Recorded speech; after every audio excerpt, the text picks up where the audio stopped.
Today we're doing something a bit different, actually. Hmm. We're taking a story, The Magical Forest and the Brave Little Girl, and, well, treating it like our primary source material. Okay, like digging into it for its structure, its core ideas. Exactly. We want to pull out the lessons, the uh, the surprising details, and really map out how it builds its idea of adventure and specifically courage. Right, so the story itself is the set of facts we're working with. It's kind of a blueprint for bravery wrapped up in this adventure. Yeah. How does it actually construct that idea, and how does it set up its hero, Lila, for her mission?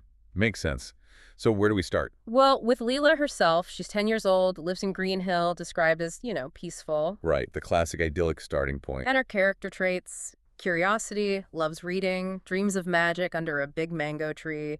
She's basically the perfect candidate waiting for adventure to land on her lap. And it does, doesn't it? Through that tiny golden whistle. Shaped like a leaf, it's very small, organic, seems Yeah. harmless. Which is often how these things start, right? It's the call to adventure, that external nudge for an internal journey. And when she blows it, it's not some huge fanfare.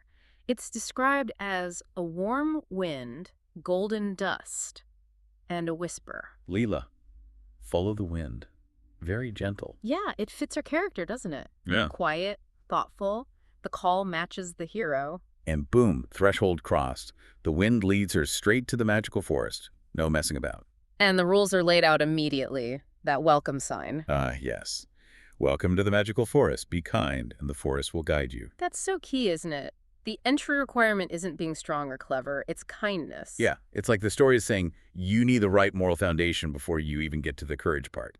Empathy first. It preconditions the hero, so the power she might gain or the courage she might show has to be rooted in something good. Precisely. And if you trace that forward, it suggests true bravery isn't just being tough. It's about protecting, helping, which is kindness in action, really. Okay, so she enters a forest, and it's immediately, wow. Total sensory overload, right? Blue leaves, flowers glowing like lamps, air smelling like honey, pure magic. And then she meets her guide. Professor Netters. Yeah.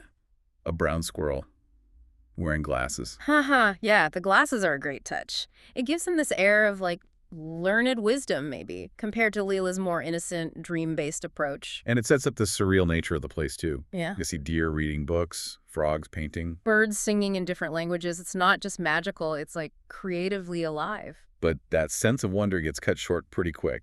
Professor Netters brings in the main threat. The shadow mist. Talk about a contrast. Yeah, it's the perfect antagonist for this setting. It Yeah. literally turns brightness to stone, dries up rivers. It attacks the essence of the forest's magic, the color, the life, the creativity. So the stakes are existential for this world. It's not just about saving a place, it's saving joy and imagination. Definitely. And Nutters gives Lila the clear goal.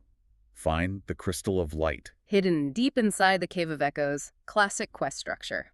But again, notice the requirement. Not only the strongest or only the smartest, it's only a brave heart can reach it. So entry required kindness, but success requires courage. The internal qualities are paramount. Exactly. It frames the whole journey. She needs to develop or prove that bravery. And critically, she doesn't have to do it alone. This story immediately gives her backup. Which validates that initial kindness requirement, doesn't it? Collaboration is built in. So who joins her? It's a neat little team. Milo the fox, clever and quick. Pippa the parrot remembers every sound she hears. Ooh, that sounds useful for a place called the Cave of Echoes. Right. And Bongo the bear looks scary, but he's actually gentle and funny. A bit of muscle and heart. Oh, a balanced team. Lila's got the moral core and the central braveheart task, and they bring the practical skills. And they journey through this beautiful landscape, sparkling rivers, rainbow trees, glowing butterflies. Which just keeps reminding you what's at stake, what they stand to lose to the shadow mist. Exactly. And then they hit the first major test, the one that really defines things. The Bridge of Fear. Yep. Deep valley, old broken wooden bridge, shaking. It's pure psychological challenge disguised as a physical one. You can feel her fear. The story says her heart tightens. Classic physical reaction. But even though she's the smallest, she steps up. I'll go first. She chooses action over fear. And this is the moment, right? As she's crossing, hearing it creak, probably terrified, the forest whispers the key line. The absolute core message. Courage is not the absence of fear. It's moving forward even when you're scared. That's it. That's the definition the story provides. It's not about being fearless. No, it validates the fear. It says fear is normal, maybe even expected. Bravery is acting despite the fear. It's about perseverance, not feeling. Such a powerful lesson. And structurally, this feels like her main character moment, the point where she really evolves. I think so too. Yeah. Once she internalizes that definition of courage, she's ready for the final confrontation. The Cave of Echoes. And the environment there is designed to test her again, mentally. Dark, cold. The walls whispering her name. Creepy. Designed to isolate her, ramp up the anxiety, even with her friends nearby. And then the shadow mist appears. Tall, dark, red eyes. The whole villain package. This forest will belong to me. Classic villain line. Yeah. And her friends hide. Yeah, which underscores that even with support, the final act of courage often has to be personal. It's her test. So what does she do? She reaches for that first tool, right? Yeah. The whistle. Blows it. And it works for a bit. Bright, warm light pushes the shadow back, makes it shrink and scream. Ew. Okay. Magic saves the day. But not quite. That would undermine her whole journey, wouldn't it? The story pulls the safety net away. How? Professor Nutters yells out, "The whistle's power is almost gone." Oh, okay. The external help is depleted. Classic move. Exactly. It forces her to rely on the internal strengths she just discovered on the bridge. Yeah. The magic got her started, maybe bought her time, but she has to finish it herself. So the final act is physical. Yeah, she has to climb this tall stone pillar to get the crystal of light. It's a physical representation of her perseverance. She slips once, it mentions. Reminds us she's still vulnerable. But she keeps going, acting despite the difficulty, the danger, just like on the bridge. And when she touches the crystal? Instant resolution. The whole cave lights up like the sun. The shadow mist just melts away. Gone. Wow. Threat neutralized. And the story brings it back to her core character. The forest thanks her, and what does she say? Let me guess. Something humble. "I didn't do it alone. My friends helped me." She acknowledges the collaboration. Which loops back beautifully to that initial rule about kindness and the team she gathered. Courage wasn't solitary. Right. Kindness got her in, courage got her through, and humility closes the loop. And the reward. The crystal doesn't stay this big, powerful thing, does it? No, it transforms into a small, softly glowing necklace, the keepsake. A reminder. Exactly. Professor Nutters says it'll remind her that kindness and courage make true magic. It's proof of her internal change, not a new weapon. So the adventure wraps up quickly then. Golden Wind takes her back. Yep, right back under the mango tree. Like waking from a dream. Except the necklace is still there, around her neck. Proof it was real. Proof she changed.